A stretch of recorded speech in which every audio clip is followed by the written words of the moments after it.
Hello tout le monde, j'espère que vous allez bien. Aujourd'hui j'ai décidé de vous partager 2 recettes de velouté. J'avais hésité avec des recettes de jus de fruits, mais pour changer et vu que c'est la saison, je me suis dit allez pour les veloutés. Comme je vous disais, aujourd'hui je vais vous partager 2 recettes, une à base de patates douces et carottes, l'autre à base de pommes de terre et de brocolis. On va en faire une à l'aide d'une casserole et la deuxième à l'aide de mon cookéo. Comme ça on va les faire en même temps, on va pas perdre de temps. La première recette que je vais réaliser, ça va être celle avec les patates douces et les carottes. J'ai pesé, épluché et coupé et préparé tous les produits dont j'avais besoin pour mes 2 recettes. Vous pouvez retrouver en barre d'infos la totalité des ingrédients qu'on a besoin et des 2 recettes détaillées. En premier, je mets dans ma casserole donc 15 centilitres d'eau et ensuite je vais mettre mon petit cube de bouillon pour lui laisser le temps de bien se dissoudre et que l'eau soit bien infusée. Et je mets mon eau à chauffer. Maintenant je prends une poêle et je vais venir faire dorer mes oignons. Petite noix d'huile de coco au fond de ma poêle. Je chauffe et je vais pouvoir ajouter ensuite mes oignons.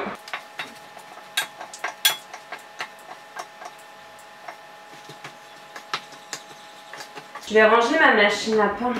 D'ailleurs, dites-moi en commentaire si ça vous intéresse des recettes de pain ou de brioche à l'aide d'une machine à pain. Je ne sais pas si ça vous intéresse, donc dites-moi en commentaire et en fonction des réponses, j'en ferai une ou pas.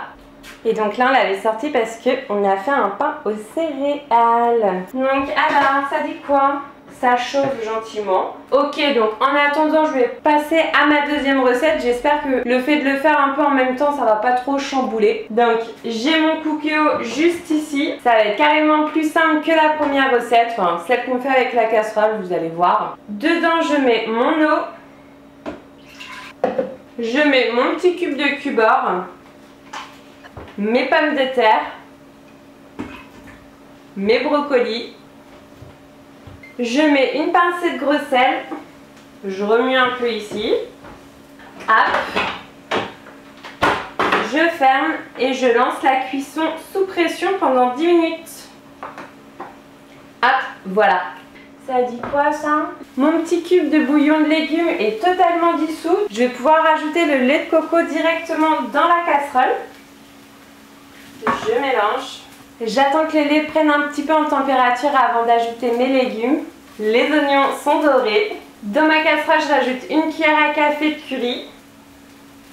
J'ajoute une petite pointe de cuillère à café de gingembre.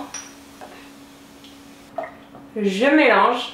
Et ensuite, je viens ajouter mes carottes et mes patates douces. Je rajoute un peu d'eau, histoire que ça vienne un petit peu recouvrir mes légumes. Je mets la moitié des oignons dans ma casserole.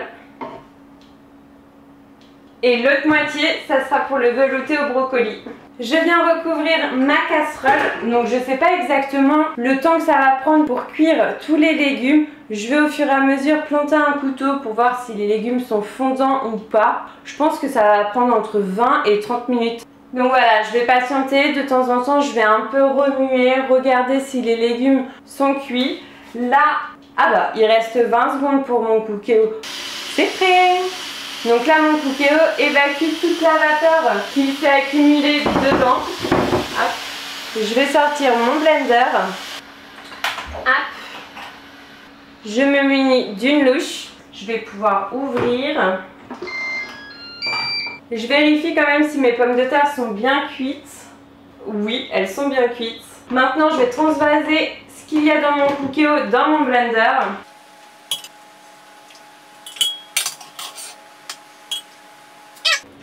Bon, par contre, dans le cookéo, le cube-cubeur, il n'a pas totalement fondu. Je rajoute la fin des oignons. Je mets quelques louches de jus. Hop. Je rajoute un petit peu de cumin. Un petit peu de muscade. Et 20 centilitres de crème fraîche. Je vais quand même remuer ma soupe là. Ça sent trop bon. Je vais mixer.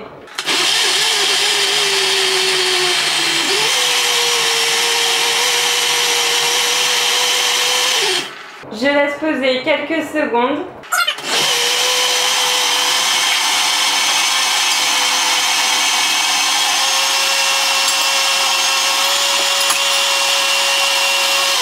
Évidemment, j'en ai mis partout et ça a éteint le feu là-bas. Non! Ça sent bon. Je vais goûter quand même. La texture, elle est bonne, un velouté, pas trop épais, pas trop liquide. Ça va être chaud. Trop bon, trop bon, trop bon, trop bon. Pas besoin de plus d'épices, c'est assez rehaussé. Et je stocke ma soupe dans des petits bocaux en verre. Donc là, c'est un bocaux, en fait, c'était des haricots verts que j'ai acheté à Carrefour.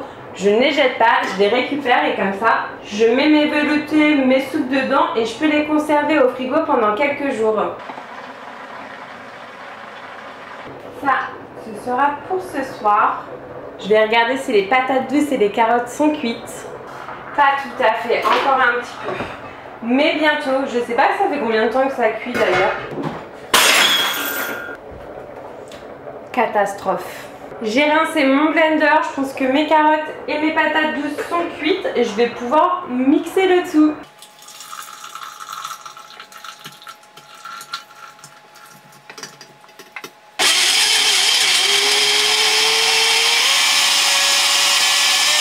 Ça me paraît un peu épais, on verra ensuite si je rajoute un peu d'eau.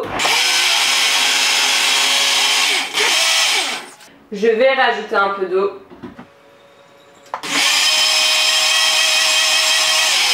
Je goûte. Non mais là, c'est trop bon. C'est un petit peu sucré salé. Trop bon. Les deux recettes sont vraiment très bonnes. Ce soir, voilà, mes deux veloutés sont prêts, sont stockés. Plus qu'à attendre qu'ils refroidissent pour pouvoir les mettre au frigo. Entre les deux, j'ai pas de préférence. La différence, c'est que celle-ci va avoir beaucoup plus de saveur. Celle-ci va être un petit peu plus douce. Mais elles sont toutes les deux trop bonnes. Je vous les recommande à 1000%. Donc voilà, si ce n'est pas déjà fait et que tu as aimé ma vidéo, like-la. Dis-moi quel est ton velouté préféré. Si tu fais déjà ces recettes-là ou si elles te donnent envie. Évidemment, n'oublie pas de t'abonner à ma chaîne. Et je vous dis à très vite dans une prochaine vidéo. Bye bye!